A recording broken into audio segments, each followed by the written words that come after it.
And here in the upper right-hand corner of Antigua Shipyard, we have from Team Eclypsia, their second player in this best-of-9, Pink Protoss player, Krr.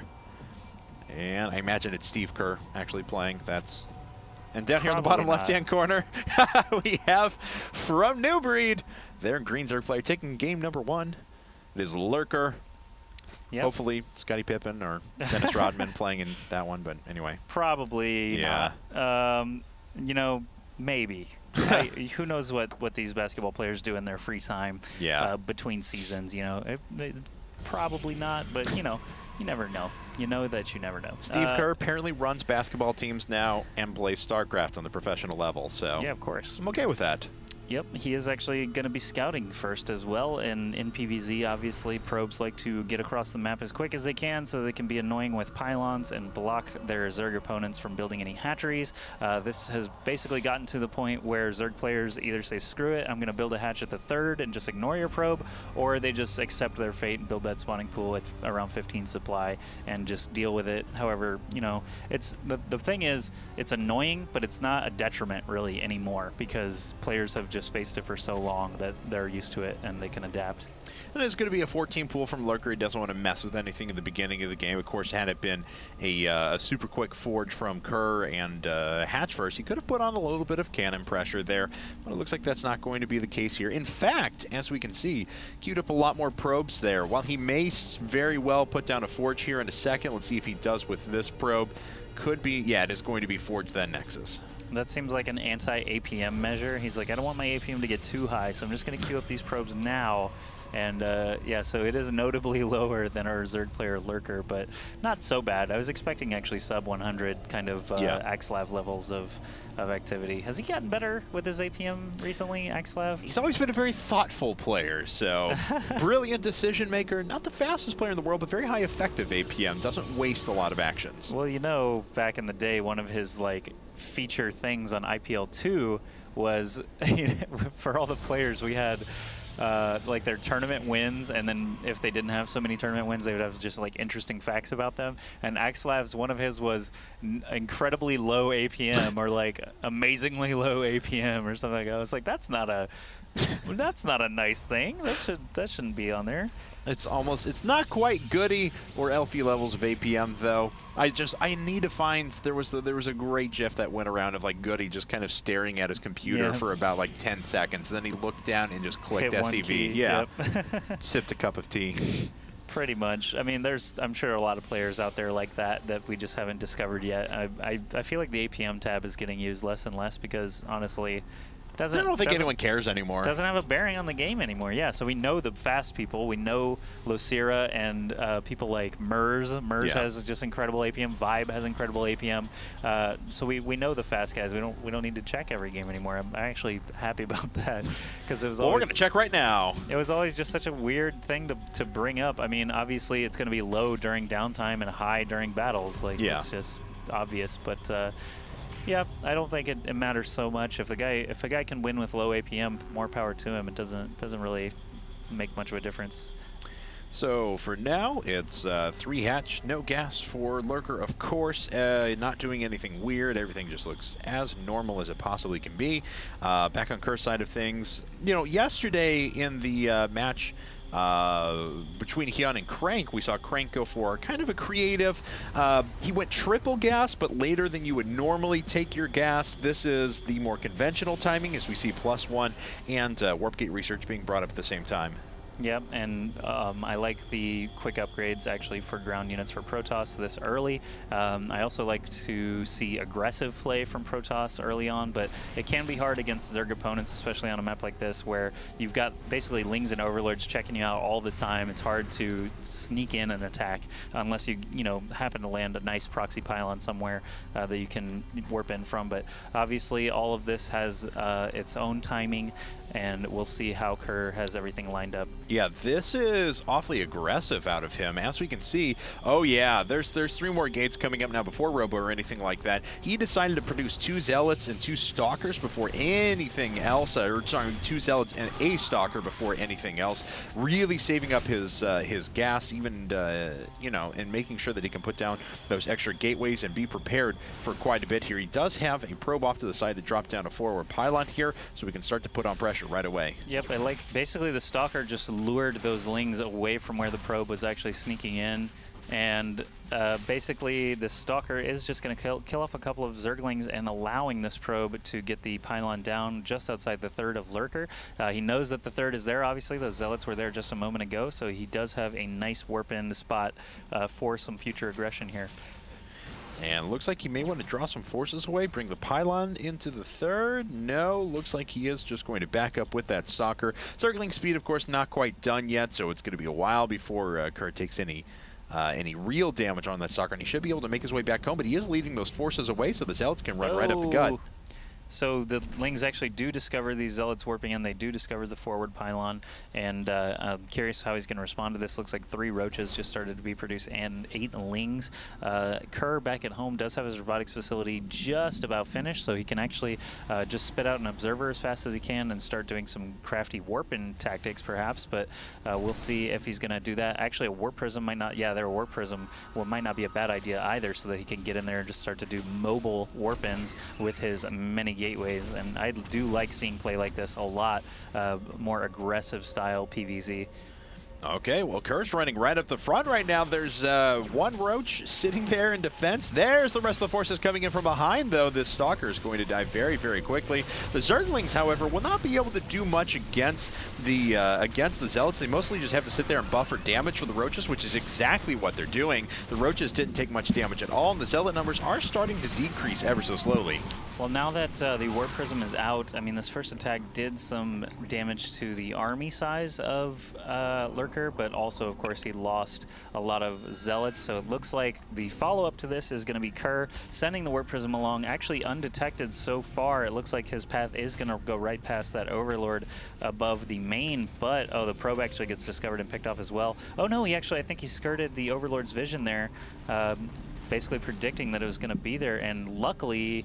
no, unluckily, he does actually go right past that Overlord. I thought there was actually a narrow space where he might have been able to get in just completely undetected, but now he's got these 4 sentries in the main. Obviously, the purpose of that is to force field that ramp and get these guys in here safely. The Warp Prism is not taking any damage, so he is in a safe enough position. Now, all the Roaches come in. You need that sentry, at least 1 sentry, to hang out there and keep that ramp blocked as long as you can. So Krr actually a little bit of a misstep, actually going to lose all those sentries and Zealots in this attack. Yeah, gets away with just 1 sentry, and the Warp Prism, just with 11 hit points, manages to make it out of there.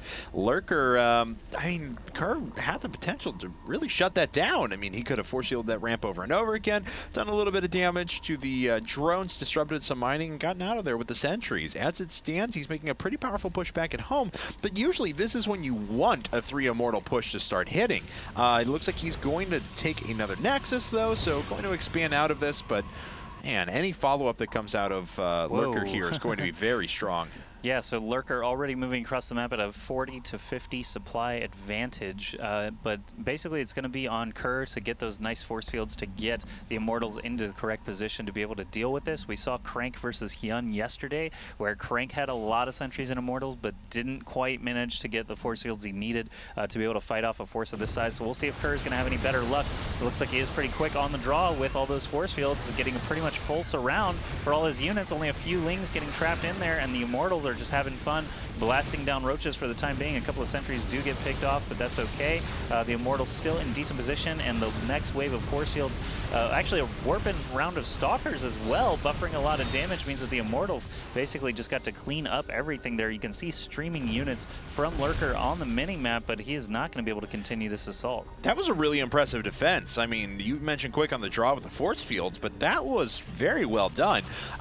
It is still a tricky situation, though. The Nexus Nexus looks like it's going to finish up, but Krr needs to defend in a couple of different places at once. This is where it gets a little bit testy, and this is why Roach Maxes are still strong on Antigua Shipyard, because if you bust down these rocks, you have 2 attack paths that you can exploit, and as soon as a player reacts to one, they've got to deal with the another attack right up the gut. Yeah, the mini-map just looked really scary there. There was just constantly green dots flooding up to the top. He's not building any more drones this game, I imagine. He's just going to try and just throw wave after wave at these Immortals and Stalkers, but thankfully Krr does have enough gateways to actually continue warping in here. He is going to prevent any economic damage and actually just enough force fields to force these Roaches into a bad position. Another wave of force fields behind them, trapping them against these Immortals, and I think only 1 Immortal has been killed off at all so far by LurkeR, so he's just pummeling through these Roach count pretty well, and you can see LurkeR is kind of like staging his forces, moving in a few at a time instead of basically making that Zerg death ball sort of thing. But man, he hasn't built drones in a while, and it looks like he is going to be in some trouble if he doesn't try and right the ship here. Okay, well, that's 5 Immortals in total now. And the force is starting to get considerably larger, especially just sitting on 3 bases. Looks like LurkeR was thinking about trying to swing in and do economic damage initially and draw those forces into a worse position. He is splitting up for another big dual-pronged attack once again, but this should be able to be driven away pretty efficiently as long as a few forces get pulled out of position. Not really sure why he's sitting there and attacking with the probes. He does eventually get those away, though. He's attacking with the probes because he doesn't want to move up that ramp for anything. He wants to keep good coverage between the natural and the third, and here we go. He's got basically really low energy left on the sentries, so not going to be able to do as many crazy force fields. But let's look at some of the kill counts on these Immortals, if you don't mind. So we got 6, 22. This is about what I was expecting. 22, 18, 15, and those are the new ones. The new ones there, obviously much less kills, but 40 kills between 3 Immortals. Not bad, not bad. Yeah.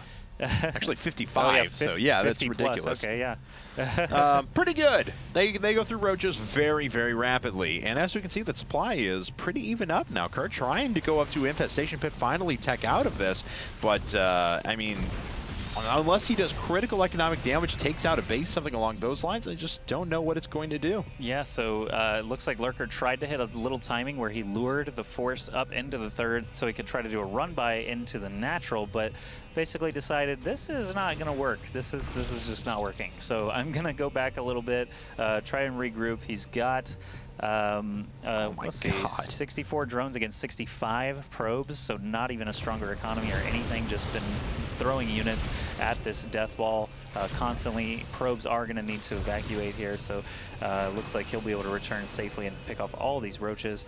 Again, with that big green blob moving up the mini-map, he's going to try and sneak past everything to get in the natural. I think he should just probably give up on that plan and try to figure out something else. Okay, so Krr now has a really stout defense back at home. Whatever losses he takes here are basically just going to be kind of token losses. War Prism's still sitting out in the middle of the map. It's been there for quite a while. LurkeR's taking a 4th base now and trying to tech up. Finally has those infestors on the way, but there are just so many forces out for Krr, though. I don't know if that alone is going to be enough.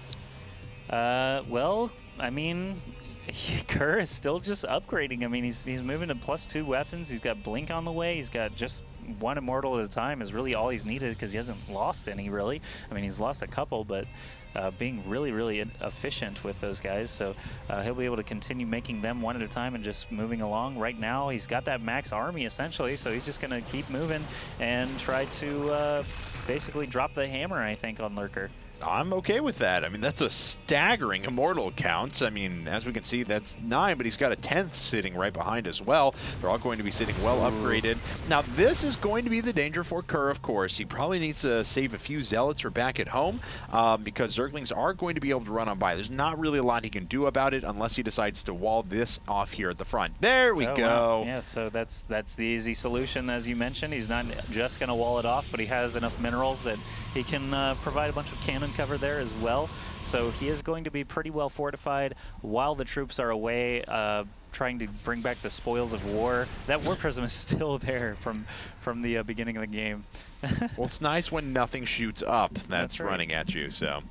Well, we do have Hive Tech and Aspire coming out, so eventually Broodlords are going to be a possibility.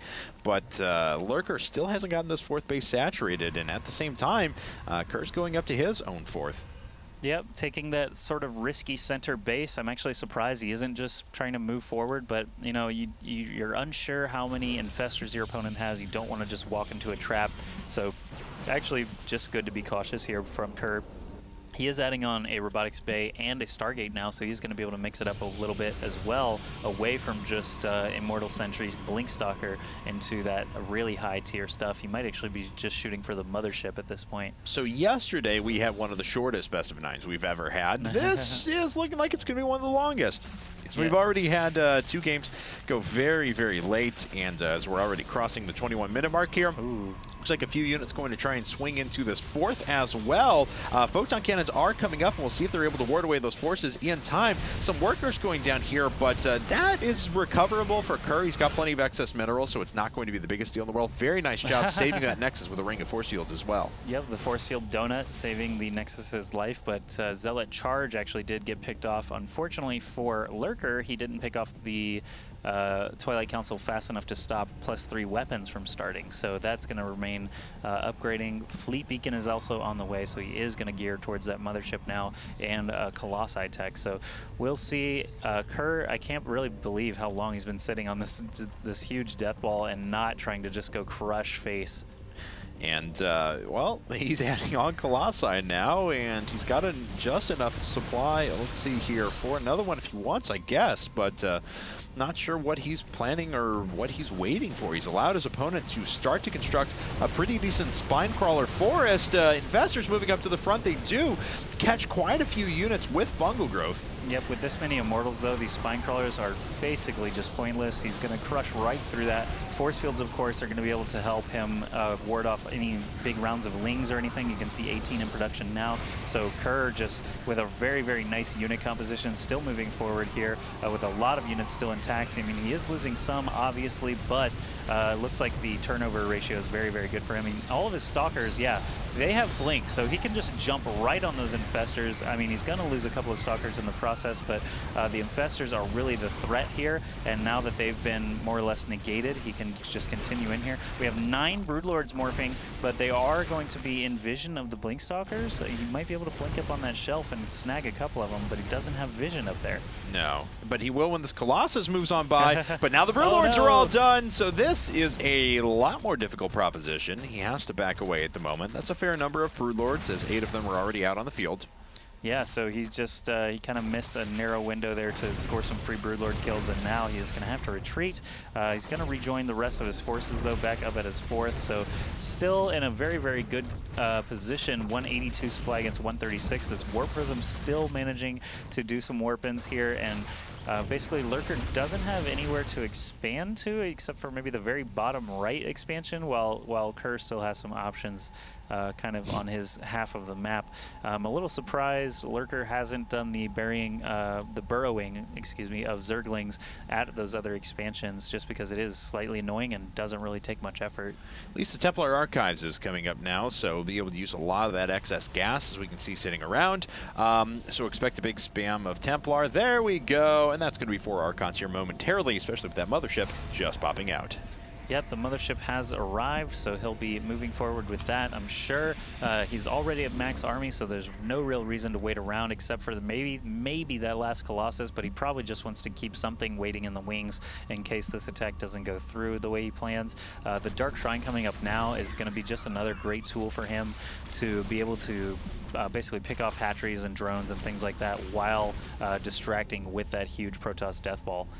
And interesting to note, charge has not been restarted, so these Zealots still chargeless and can be useful in the middle of a match. Here we go, though. The Broodlords being blinked under. Just 4 of them remaining. 3 of them now. The mothership is in tow. Few units being fungled down. Are there enough Blink Stalkers to clean up the rest of these? The Broodlord numbers getting very, very low. Just 2 remaining. 1 remaining now. And it looks like that is going to be pushed back as well. And that may be all she wrote for Lurker.